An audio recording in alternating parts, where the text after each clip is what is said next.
Estamos chegando aqui no Castelo do Miraí. Ele tá em casa. Fiquei sabendo uma coisa, que ele tá muito aborrecido. Chegando aqui no castelo. Chegando aqui na entrada.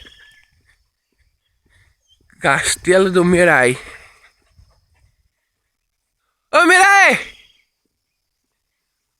Ô Miraí! Tem. Quem sabe o que tá acontecendo com você, Miraí? Você tá aborrecido? Ah, rapaz, não é brincadeira não. Aborrecido não tô não. Tô ajeitando minhas coisinhas pra largar tudo mais ou menos, você entendeu? Porque eu vou ter que dar uma vazada aí mesmo. Ter que sair pro mundo afora aí, porque eu próprio, assim, o que aconteceu comigo ontem? O que aconteceu, meu? Vou te mostrar as fotos.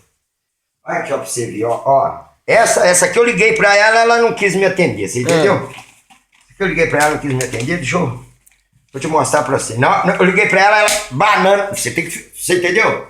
Mostrei pra ela, banana pra mim. Tá bom, não tem problema não. Aí, deixa eu mostrar aqui porque, você entendeu? Tem que ser a cara da pessoa certa, eu não posso mostrar a pessoa errada não. Essa que tá aqui principalmente, liguei pra ela de novo, banana pra mim. Aí tem umas 20 aqui, só banana pra mim, você entendeu? Eu pego, falei assim, então tá bom. Eu como tô aborrecido mesmo, que vascaíno sofre, você entendeu? Eu tô aborrecido. Eu falei, vou arrumar minha mala, você ir pra segunda-feira, não tem problema. Vou te mostrar pra você como é que funciona, sacou? Ó, o que eu vou levar, rapaz, só o que eu vou levar. Olha aqui pra você ver se é verdade ou mentira. Só banana, olha. Só banana. Só banana, meu. Você entendeu? Eu vou levar pra segunda-feira. Vou comer banana. Na hora que essa banana acabar, eu volto, você entendeu? Às vezes busca mais banana. Ó, mas tô sofrendo muito, viu? Pera aí. Cadê meu lenço, rapaz? Deixa eu enxugar minhas lágrimas. Sofrida que vascaíno sofre demais, pô. Ó. Não é brinquedo não, olha. Banana. Eu só levo arranco, rapaz. É muita banana.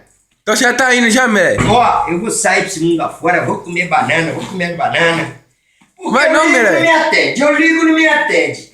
Um castelo sem rainha, pô. Quem sou eu? Tô igual o Parado vai ali. Castelo sem rainha. Não é brincadeira não, é sofrido, viu? É sofrido demais. Ó, depois você fecha pra mim aí, deixa eu ir embora. Então, vai. Vou ter que levar meu lenço. Eu vou chorando.